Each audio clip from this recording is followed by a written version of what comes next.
Hi అండి. ఇవాళ మేము బీట్రూట్ కూర కర్రీ చేయబోతున్నాం.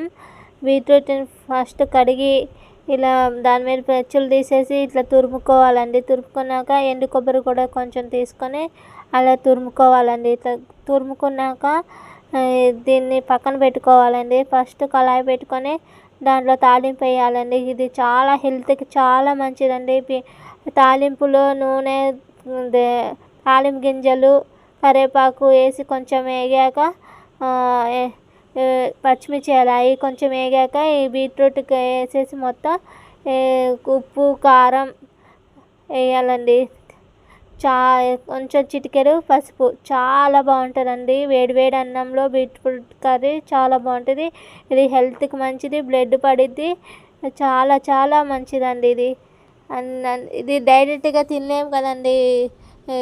బీట్రూట్ని ఇలా కర్రీ చేసుకొని తింటే ఫ్రై లాగా బాగుంటుంది, చాలా బాగుంటుంది బీట్రూట్ కర్రీ. ఒకసారి మీరు ట్రై చేసి చూడండి. ఎంత బాగుంటుందంటే అంత బాగుంటుంది.